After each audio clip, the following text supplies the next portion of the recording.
I used to be the guy who never looked at other people's screens. If your phone lit up next to me, I'd stare at the ceiling. If you left your inbox open in a meeting, I'd pretend I was blind. I thought that was what respect looked like. Mind your business. Do your work. Go home tired and grateful. So when I say I didn't go looking for anything, I need you to believe me.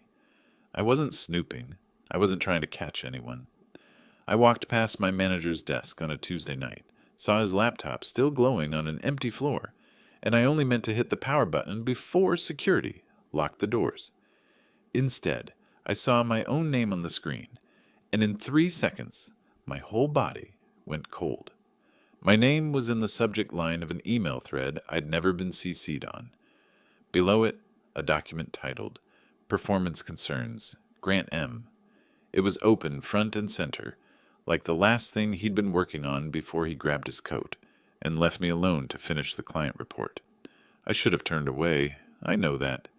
Every HR poster on the wall says privacy, trust, professional boundaries. But when you see your own name under the words formal complaint, something more primitive kicks in. Self-defense beats corporate etiquette every time. I stepped closer. Our office looks different at night. During the day, it's all fake energy. Colin pacing the rows, clapping people on the shoulders, screens glowing with dashboards. Someone always laughing too loudly at a joke that isn't funny. At night, the overhead lights buzz. The plants look plastic, and you suddenly realize how small your desk is compared to the size of your problems. I'd been at the company 3 years, mid-level analyst in a high-performing team. Translation. We did the work other departments didn't want to do and stayed late so Colin could put our numbers in his PowerPoints. He was that kind of manager. Big smile, great hair. Let's circle back tattooed somewhere on his soul.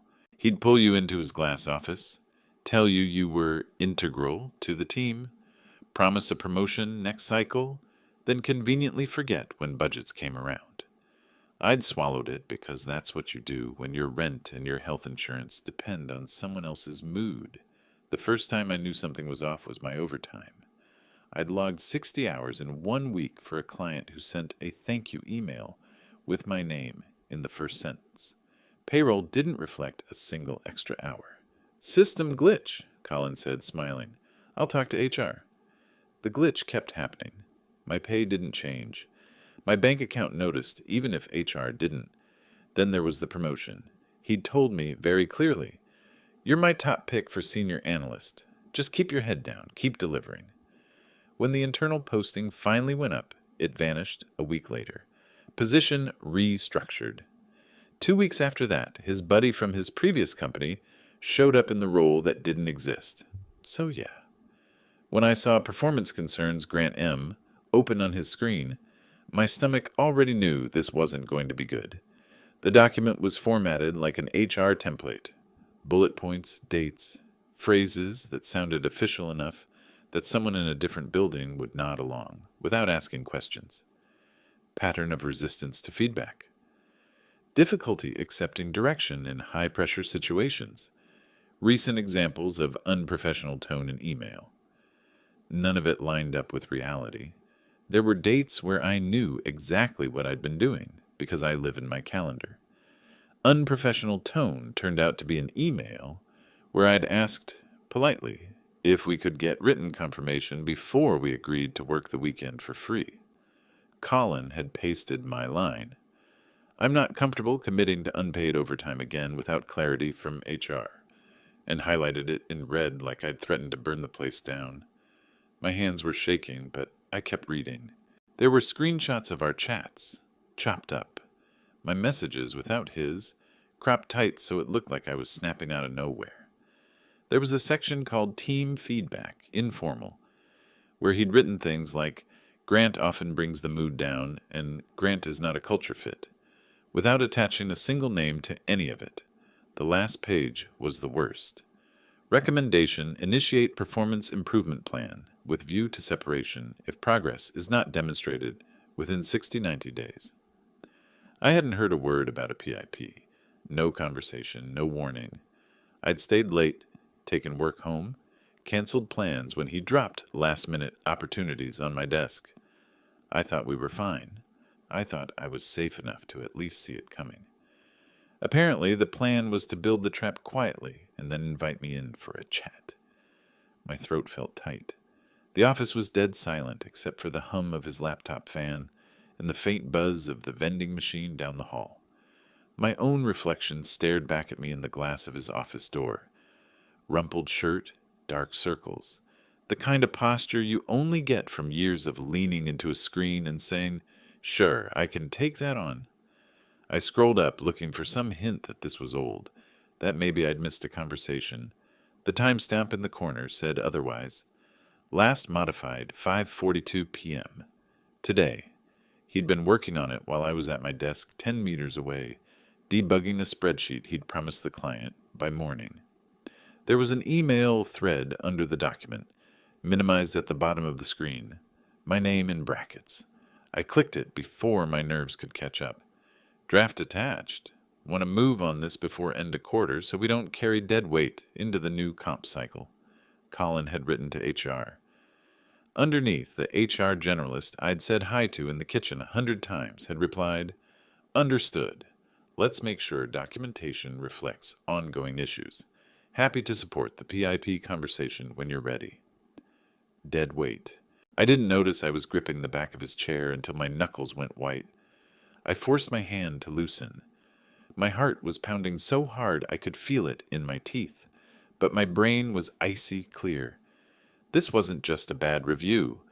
This was an execution scheduled on a calendar I wasn't invited to. I backed out of the email, half expecting an alarm to go off, and landed back on his desktop. That's when I saw the folder. Same subject line, different name. Terminations, Q4. And right under it, a spreadsheet with 3 tabs. The first tab was labeled with the name of a colleague who'd resigned 2 months ago to pursue other opportunities. The second tab had my name. I didn't sleep that night, not really. I lay there replaying every late shift, every "good job, buddy," every time Colin had slapped my shoulder like he owned the bones under it. By morning, the shock had drained out, leaving something sharper. Not anger. Not yet. Something quieter. A refusal, maybe. I showered, shaved, ironed my shirt. Routine is a kind of armor. And drove to the office like I hadn't seen my name in a digital graveyard the night before. Colin arrived 10 minutes after me, whistling, coffee in hand. He didn't look at me. He didn't have to. Predators don't check on the herd when they think the fencing is already done. I opened my inbox. Nothing from HR. Nothing from him. Perfectly normal day, according to the world. But the moment I clicked my calendar, I noticed a new entry. 1-1. Grant performance review discussion. Scheduled for Friday. 2 days away. And that was when it hit me. I'd been walking straight toward the trap, grateful for the attention. I tried HR first. I wasn't stupid enough to mention the laptop. I just asked, casually, if there were any concerns about my performance I should be aware of before Friday. The HR generalist froze for half a second, a glitch in her practiced smile, then said, "Nothing formal has been communicated yet." Yet. That single word told me everything. She was expecting something. She was waiting for Colin to deliver the story he'd already written, and I was supposed to play the part without reading the script. I walked out of her office feeling like I'd stepped into a room where everyone had agreed not to make eye contact with the truth. Back at my desk, I opened my work folder, the one I actually had access to, and found the client report I'd submitted last week. Colin had added comments behind my back. Tone too assertive.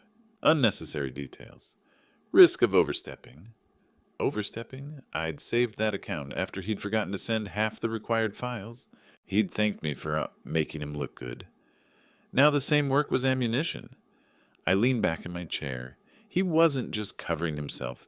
He was arranging the pieces so neatly that by the time I walked into HR, I'd look like I was failing upward and complaining sideways. A classic bad attitude meets inconsistent output story.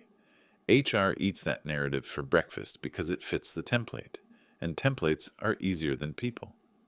Around noon, Colin gathered the team for a stand-up, normal stuff. Task updates, quick wins, who's doing what. Except today, when it was my turn, he interrupted before I'd even finished the first sentence. Grant, let's stay focused on deliverables, not process. The team went silent, not because of what he said, but because of the tone, the dismissive public correction. He'd never done it before. I nodded, finished my update, sat down. No one looked at me. They didn't want to catch the shrapnel. After the meeting, a co-worker I trusted, Melissa, came over, pretending to refill her water bottle. "Watch him," she whispered. "He's been in and out of HR all week." My pulse stuttered. "About what?" She hesitated. "I don't know. But he asked me yesterday if I'd ever felt uncomfortable with how you talk to the team." That one hit different. Because Melissa and I worked well together. We'd never had an argument. We'd carried projects across finish lines while Colin forgot deadlines existed. If he was fishing for informal feedback, it meant he was trying to seed the soil before Friday's meeting. I wanted to grab my things and just walk out. But panic is a trap too. If I left, he'd use it. Emotional instability. Unprofessional exit. Hostile behavior. The document almost wrote itself. Instead, I sat down and opened the shared drive. If I was going to save myself, I needed to understand what he was doing. Not just to me, but to the company. And that's when I found the invoice logs. They were tucked inside a folder labeled Vendor Reconciliation, and nothing suspicious in the name. But the dates didn't match the work we'd actually done. Payments to a consulting firm I'd never heard of, one that supposedly supported our team on after-hours analysis. Except we'd never worked with an outside firm. We were the ones doing the work, always. I clicked through the PDFs. They were copy-paste jobs. Same template, same wording, different dates, and the signature at the bottom. Collins. Next tab, timesheet summaries. Numbers didn't line up. Hours marked under our names, but never paid out. Billed to client. Filed for reimbursement. Except none of us had received a cent. I felt the shift inside me. The quiet, snapping point that happens not when someone wrongs you, but when you realize the system helping them do it doesn't care about the shape of your bones. I opened his termination spreadsheet again, this time from a cached thumbnail copy buried in my computer's memory. 3 names on 3 tabs. Mine was the only one still employed. The first was a guy who'd resigned for health reasons. The second was a woman who'd been let go for performance. Both had worked under Colin. Both had been overworked. Both had tried to push back. Both were gone. One more tab left. Mine. I wasn't going to be the third person walking out with a cardboard box and a forced smile. Lunch came and went. I stayed at my desk, outwardly calm, while my mind cataloged every piece of evidence, every inconsistency, every file I needed to pull before he noticed anything missing. If I made one wrong move, he'd shut the access down. If I waited too long, Friday's meeting would become the point of no return. So I printed the vendor invoices, printed the fake timesheets, printed the doctored feedback, not emailed, printed. Paper can't be deleted remotely. I scanned everything to a private cloud account outside company servers, layered backups, redundancy, insurance. Every time footsteps came down the hall, my pulse jumped. But no one stopped at my desk. The office moved around me like nothing was happening, but underneath there was that quiet hum, the kind the air gets right before a storm cracks open. By 4 p.m., I had everything, a full picture of who Colin actually was and what he'd done. My phone buzzed.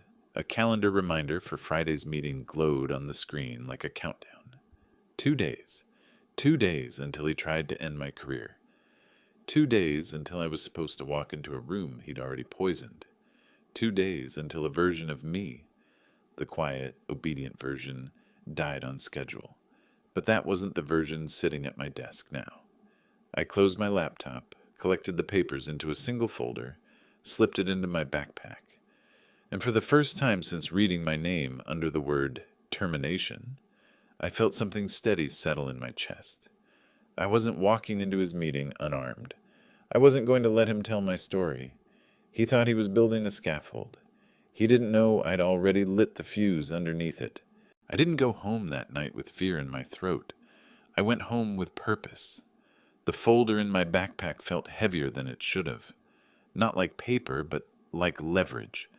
Like a doorstop wedged under a system that had been closing on me for months. At my kitchen table, I spread everything out. Vendor invoices, altered timesheets, fabricated complaints, chat screenshots, HR threads, even the spreadsheet with my name sitting in a tab like an expiration date. It was ugly, but also precise. Colin wasn't sloppy. He was confident. That was his mistake. Confident men don't think they need to hide the edges of their crimes. I created a master document, chronological, clear, emotionless, not a single exaggeration, just facts that lined up like dominoes waiting for a fingertip. Then I checked the whistleblower policy. It was all there in black and white. Protection from retaliation, direct channel to internal compliance, and, most important, the option to escalate to our external auditing firm if internal reporting routes were compromised. Colin had made sure HR was compromised, so I built a list of the people he couldn't compromise. Names, roles, their internal emails, their external ones, everything. The next morning I arrived before anyone else. The office lights flicked on with that harsh, cold glow that makes everything look sharper than it does at noon. I took the elevator to the floor where compliance worked. I didn't talk to anyone. I didn't drop hints. I wasn't giving the universe a chance to warn Colin. I asked the compliance coordinator, a quiet man named Harris, if he had 10 minutes. His eyebrows shot up. I'd never spoken to him before. "Is everything all right?" he asked. "No," I said, "but it will be." He led me into a small conference room. Pale walls, a table too large for the space, 2 chairs that felt like confessionals. I handed him the folder. He started reading. First page, no reaction.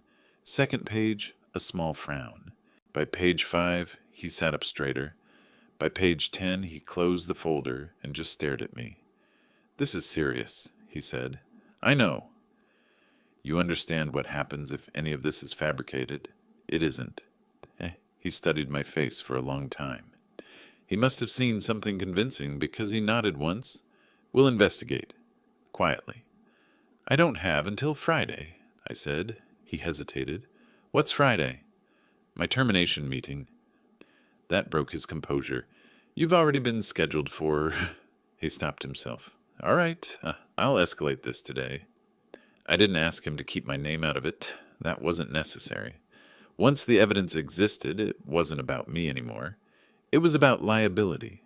By noon, the office was alive in that strange way buildings get when something big is happening behind closed doors. People spoke softer. Doors closed more quickly. HR walked faster than usual. Colin didn't look at me once. But around 1 p.m., he got pulled into a conference room he normally swaggered out of. This time, the swagger was gone. He didn't return for almost an hour. When he finally reappeared, he wasn't smiling. His jaw was tight. He went straight into his office and shut the door hard enough that the glass rattled. That was the first ripple.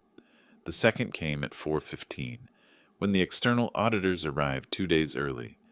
No announcement, no warning, just 3 people in navy suits with ID badges clipped to their belts, heading to the executive wing. Colin saw them from his office window. I watched the realization hit him like a slow-moving truck. He stepped out of his office, pretending not to stare. His face had that strange quality of someone caught between outrage and calculation. He wasn't in control anymore. He just didn't know how far out of control things already were. The next morning, Thursday, I came in early again. I didn't sit at my desk. I waited in the cafeteria with a coffee I didn't drink. At 8:07 a.m., the head of compliance sent a reply to the email thread I'd used to submit my evidence privately. "Received. Action in progress. Thank you." It wasn't dramatic. It didn't need to be. I wasn't looking for fireworks. Just confirmation the machine was turning in my direction now. At 9:20, a meeting invitation appeared in my inbox. "Urgent. Attend immediately. Conference room A. Required attendees. Me." Head of Compliance, HR Manager, Senior Finance Director, Internal Audit Lead. Colin wasn't on the list. I walked in. Every person in that room looked serious, not angry. Serious in the way people look when they realize their hands have been too close to fire without noticing the heat. "Grant," the HR manager began, "we owe you an apology." I didn't say anything. Let them fill the silence.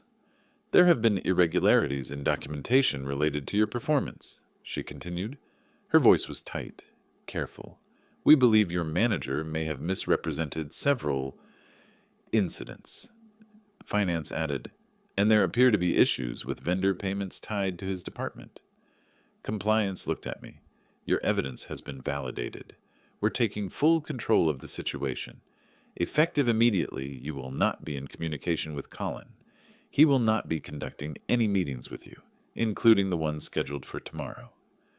It wasn't victory. Not yet. But the ground had shifted. "We will need your statement today," the audit lead said, "in detail." "I can do that," I replied. As I spoke, the faces around the table changed. Professional concern slid into disbelief, then anger. Not at me, at the liability, at the mess, at the fact that Colin had used their systems to play king. When the meeting ended, the HR manager walked me to the door. "Grant," she said quietly, "thank you for coming forward. You've protected more people than yourself." It was the first honest sentence HR had ever spoken to me. I went back to my desk. I wasn't sure what I expected. Maybe Colin storming over, maybe security walking him out.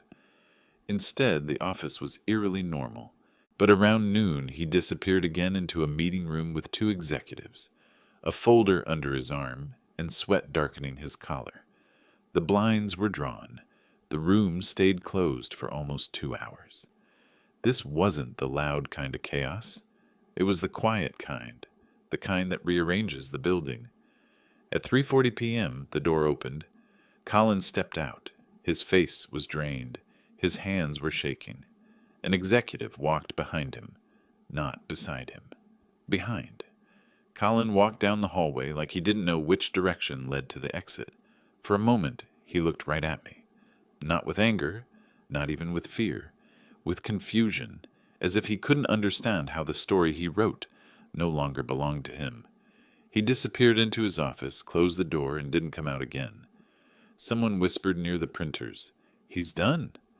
Someone else whispered, "Audit found everything." Someone gasped when 2 security officers walked past. I didn't stand, I didn't move, I didn't gloat. But inside, something shifted. Small, clean, final. They thought I was gone. I wasn't. And tomorrow, the part of this story that still belonged to him would end exactly where it should.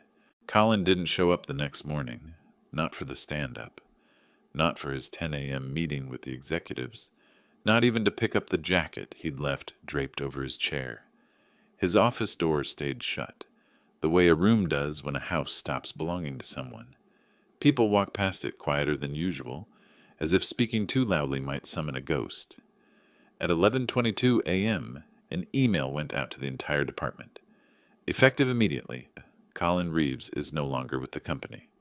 No explanation, no warm farewell, no, "we wish him the best." Just a surgical removal. 10 minutes later, compliance emailed me directly. "Please come to conference room A to conclude the matter." I walked in expecting questions, more forms, maybe another retelling of the nightmare I'd lived for months. Instead, everyone stood when I entered. The HR manager was the first to speak. "Grant, the investigation has been completed. You are fully cleared of all allegations." I nodded once. I didn't trust my voice yet. The finance director handed me a document. "We've recalculated your unpaid overtime from the last year. You'll see the full adjustment on your next paycheck." I flipped the page. They weren't exaggerating. It was thousands. More than I'd expected. More than I'd even realized they owed me. "And," the director continued, "there will be no performance review meeting, no PIP, no disciplinary notes in your file. Your record is fully clean." The HR manager glanced at the others, then back at me. In fact, we'd like to offer you a transition to a different team under a different manager. Promotion track intact. It was the kind of offer that would have felt like salvation 3 weeks earlier. Now it felt like a plaster patch on a wall someone else had set fire to. I appreciate it, I said, but I'm not staying. Every head in the room lifted. I want a clean reference, I continued, in writing, non-retaliatory, and I want a severance package equal to what I'd have received if I'd been laid off with no fault. The audit lead exchanged a look with the compliance director. It wasn't a hostile look. It was the look of people who understood exactly how close they'd come to eating a much larger scandal. You'll have everything by end of day, compliance said. I exhaled. Not relief, not triumph, something steadier. Closure beginning to take shape. Grant, the HR manager added softly, I hope you know, you handled this better than most people ever could. I didn't answer. Compliments weren't the point. Survival was. When I stepped back into the hallway, the air felt different, like a pressure had lifted. My coworkers looked at me with the kind of cautious curiosity people reserve for someone who just walked out of a burning building without a scratch. Melissa came up beside me, whispering, he deserved worse. Maybe, but I wasn't holding score anymore. By late afternoon, the documents were in my inbox. Clean reference, formal apology for miscommunication and procedural failures, severance that would buy me months of breathing room. I packed my things slowly, a plant, a framed picture, a mug with a crack running down the side, the small, unremarkable traces of 3 years of work. I didn't look at Colin's empty office when I left. Some endings don't deserve a backward glance. The next Monday, I didn't set an alarm. I woke up when I felt like it, made coffee the way I actually liked it, and sat on my balcony letting the sun hit my face instead of a monitor. That was the first morning I didn't check my email before I breathed. 2 weeks later, I accepted an offer from a smaller company. Better culture, better hours, and a manager who talked to me like a person instead of a pawn. There was no tension in the air, no forced smiles, no quiet warnings disguised as feedback. For the first time in a long time, work felt like work, not warfare. Some evenings I'd think back to that Tuesday night, in the empty office, the glow of Colin's laptop, my name on a document meant to bury me, the cold spreading through my chest when I realized someone had been rewriting my life behind my back. And I'd think of the moment the story shifted. Not when I found the file, not when HR folded, not even when they removed him. It shifted the second I understood that silence wouldn't save me. In the end, it wasn't revenge I wanted. It was the space to build a life that wasn't shaped by someone else's insecurity, a life where I didn't wait for permission to protect myself. Sometimes people imagine power as something loud, a confrontation, a slammed door, a speech that changes everything. But real power was quieter. It was me sitting across from a room full of managers who expected compliance and giving them a decision instead. It was walking away on my terms, not theirs. It was closing the chapter cleanly with no loose ends, no open wounds, no unanswered questions.